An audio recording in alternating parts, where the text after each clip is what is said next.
décadas, los historiadores europeos y latinoamericanos han reforzado la tesis de que el Borbónico fue un modelo de administración centrado en la metrópoli, que ejercía un control hegemónico sobre sus dominios coloniales a través de mecanismos efectivos de soberanía e instituciones formales.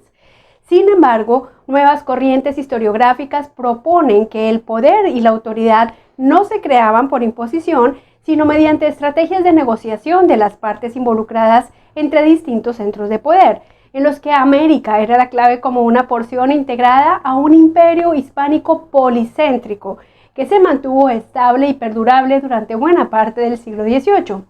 En consecuencia, para los historiadores que se inclinan por esta perspectiva, los planteamientos del reformismo borbónico significan más una continuidad que una ruptura con el modelo político de los Austrias. Hoy en la historia detrás de los libros traemos una obra que prueba la importancia de las instituciones postales que se configuraban como focos esenciales para la pugna y la colaboración entre poderes centrales y locales. A través del análisis de las dinámicas de la administración de correos, usa a Cartagena de Indias como un observatorio para enmarcar este complejo proceso de negociación y conflicto que se desarrolló dentro de los márgenes del imperio en un espacio local, pero ubicado en un contexto global de imperios negociados. Acompáñennos a conocer el libro Comunicación e Imperio, Proyectos y Reformas del Correo en Cartagena de Indias, 1707-1777, de la historiadora española Rocío Moreno Cabanillas y publicado en la editorial Silex. Soy Mabel López, la doctora en historia que reseña investigaciones por internet. Mi don es la comunicación y mi misión, sacar los libros de las estanterías y dejarlos en sus manos. Bienvenidos.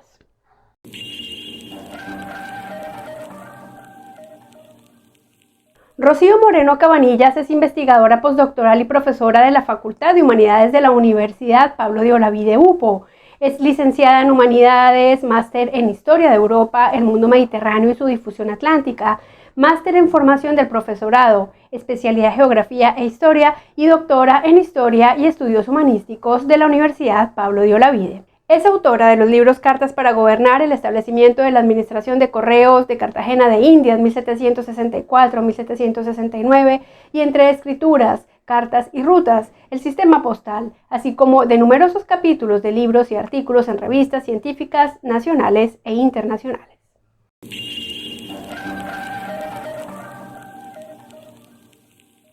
La elección del oficio de correo mayor por parte de Rocío Moreno Cabanillas para explicar la concentración de poderes en los distintos niveles de actuación del imperio hispánico y la necesaria negociación con agentes locales durante la administración de los Borbones no es gratuita. Los imperios europeos otorgaron concesiones a agentes particulares para que ellos fueran los encargados de administrar y distribuir la correspondencia por los territorios de su competencia. Estos funcionarios, pertenecientes a importantes sectores sociales, disputaban su designación porque producía una alta rentabilidad a través del transporte de mercancías que no pagaban derechos de aduana. Adicionalmente, tenían el privilegio de evitar el servicio militar y estar exentos de cargas concejiles y de milicia, alojamiento, quintas y levas. Otra prerrogativa de gran interés era la que tenían los conductores postales de portar armas para defenderse de cualquier ataque. La administración de correos de Cartagena de Indias se erigió como una de las principales del territorio americano en la reforma postal hispanoamericana. Constituyó un nodo esencial en la red postal imperial y un espacio de negociación de la política borbónica.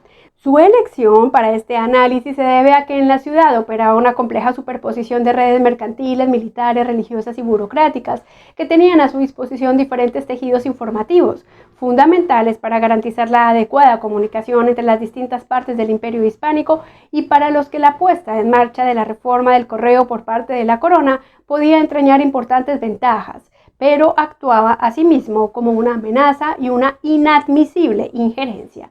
Rocío Moreno Cabanillas nos cuenta sobre la obra. Escuchémosla. Hola, soy Rocío Moreno Cabanillas, autora del libro Comunicación e Imperio, Proyectos y Reformas del Correo en Cartagena de Indias, 1707-1777.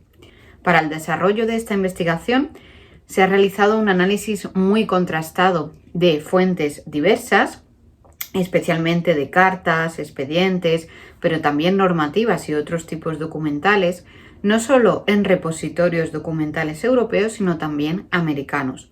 Este libro está compuesto por 4 capítulos en los que se reflexiona sobre el porqué de la institucionalización de las comunicaciones postales en el siglo XVIII y se examina la implantación y el funcionamiento de la Administración de Correos de Cartagena de Indias. El primer capítulo aborda cómo se desarrolló el sistema de comunicaciones en la monarquía hispánica desde los siglos XVI y XVII bajo los Austrias y por qué se decidió modificar en el siglo XVIII bajo la monarquía de los Borbones. El segundo capítulo tiene como objetivo estudiar los planes y proyectos de reforma del correo en Hispanoamérica que se llevaron a cabo en la primera mitad del siglo XVIII.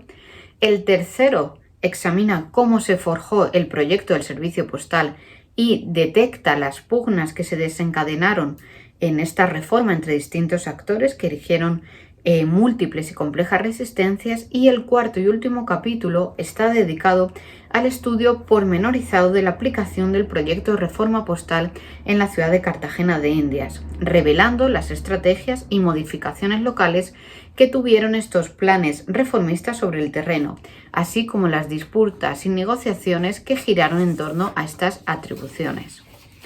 Por lo tanto, la administración de correos es analizada como la realidad histórica de una institución fuertemente ligada a la política, a la sociedad, a la economía, que la crea, la desarrolla y la modela. Es decir, se trata de un proceso que responde a las dinámicas locales, regionales, imperiales y globales que la definen.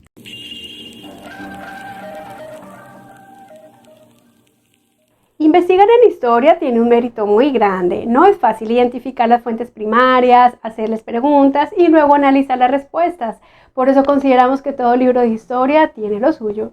Estos son los 5 aportes del libro Comunicación e Imperio, Proyectos y Reformas del Correo en Cartagena de Indias, 1707-1777, de la historiadora Rocío Moreno Cabanillas. Las investigaciones más recientes sobre el Imperio Hispánico se debaten entre 2 posturas, la historia atlántica y la historia global. En la historia atlántica, el océano se convierte en un escenario que tiene efectos ambivalentes, pues por un lado facilita la comunicación, convirtiéndolo en lazo unificador de los 2 continentes, pero también lo separa debido a la distancia y a la ausencia de información, estableciendo asimismo la diferencia entre ambos mundos. Entre tanto, la historia global pretende superar la perspectiva atlántica en el examen de interconexiones entre los procesos globales, regionales y locales, que van más allá del océano Atlántico, con el objetivo de analizar los imperios coloniales europeos conectándolos en un marco más amplio. El primer valor agregado de la obra de Rocío Moreno Cabanillas es que procura rebasar el enfoque de ambas perspectivas, que han tendido a focalizarse en el ámbito anglosajón. Ella pone el foco en el espacio hispanoamericano, tan olvidado en la mayoría de la historiografía global y atlántica. El segundo valor agregado que queremos destacar es que este libro enfatiza la importancia de la renovación del sistema postal en el contexto del reformismo borbónico, algo que no ha sido lo suficientemente apreciado por la historiografía y que sin embargo fue una referencia esencial para el resto de las transformaciones planificadas o implantadas por los Borbones. La autora demuestra que el sistema postal se convirtió en un auténtico agente de cambio a través de la idea de reafirmar la autoridad gubernamental de la monarquía hispánica con el fin de desarrollar políticas en sus territorios mediante la consolidación de los canales oficiales y los medios de circulación de la información.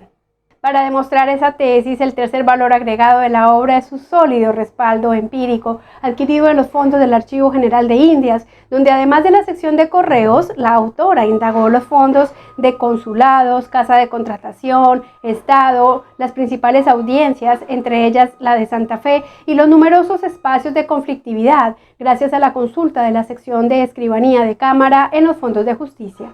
En España también investigó documentos de los Archivos Históricos Nacional, del Museo Naval, la Biblioteca Nacional y la Real Academia de la Historia. Esa información fue contrastada con la del Archivo General de la Nación de Colombia, la de la Academia Colombiana de la Historia, la Biblioteca Nacional en Bogotá, el Archivo Histórico de Cartagena de Indias y la British Library, the National Archive y the Royal Mail Archive. Los intentos de reforma postal tuvieron que hacer frente a varios fracasos. El cuarto valor agregado que vemos en este libro es que nos muestra cómo en la primera mitad del siglo XVIII se fraguaron sucesivos proyectos de renovación postal que no se llegaron a materializar hasta la segunda mitad, y cuando lo hicieron tan solo pudieron aplicarse mediante un complejo proceso de negociación y de disputas con los diferentes actores involucrados en la circulación de la información, constituyendo una reforma postal poliédrica, como la llama la autora, es decir, con distintas caras interrelacionadas en las que operaban múltiples agentes a través de una importante variedad de estrategias. Por ejemplo, agentes de carácter económico, militar, cultural y religioso que determinaron las decisiones adoptadas con relación a la comunicación postal. Finalmente, y en quinto lugar, retomamos del profesor Manuel Herrero Sánchez, el prologuista del libro, que el trabajo de Rocío Moreno Cabanillas parte de la necesidad de elaborar una historia conectada como el modo más eficiente para cuestionar todo tipo de excepcionalismos, tan estrechamente vinculados a la construcción de las historias nacionales y que se han trasladado también al estudio de las estructuras imperiales vinculadas a cada una de estas naciones. Aunque puedan existir especificidades propias de la estructura imperial hispánica, la obra le apuesta a fortalecer los vértices de la comparación para observar la existencia de elementos comunes entre estas diversas experiencias imperiales, en especial mediante un entrecruzamiento sistemático con lo que ocurría en los imperios británico y portugués. De esta manera concluimos la reseña del libro Comunicación e Imperio, Proyectos y Reformas del Correo en Cartagena de Indias, 1707-1777, de la historiadora española Rocío Moreno Cabanillas y publicado en la editorial Silex. Los invitamos a continuar visualizando nuestro trabajo en la lista de reproducción: Historia de la vida cotidiana, Historia de las mujeres, Historia indiano-colonial, Historia política de los siglos XX y XXI, Memoria histórica, Biblioteca Coleg del Caribe, Historia del delito, Historia para público infantil, de la Biblioteca del 19 al canal de YouTube, y finalmente la lista que hemos estado creando entre junio y agosto y que los invitamos a conocer: los TBT del Archivo Histórico del Atlántico sobre Historia del Caribe. Por favor, si el contenido que producimos es de su agrado, déjennoslo saber a través de sus manitos arriba y de sus comentarios. Compartan nuestros videos, recomiéndenlos a sus estudiantes y amigos, y si no lo han hecho todavía, suscríbanse a nuestro canal. Ya somos una comunidad de 1,730 suscriptores y con su ayuda seguiremos creciendo. Para quienes estén interesados en historia colonial e historia de las mujeres y la transgresión femenina, los invito a consultar los libros Morir de amor, Violencia conyugal en la Nueva Granada, siglos XVI a XIX, Ni calladas ni sumisas, Transgresión femenina en Colombia, siglos XVII a XX, e Historia de Colombia, lo que necesitas saber. 3 libros en los que he participado como autora, coautora o editora, y de los cuales les dejo los enlaces de compra en la cajita de descripción. Un abrazo inmenso a todos y mil gracias por acompañarnos. Estamos muy felices de haber regresado después de una larga pausa. Nos vemos en la próxima entrega y recuérdenlo, conocer el pasado puede cambiar nuestra historia. Chao, chao.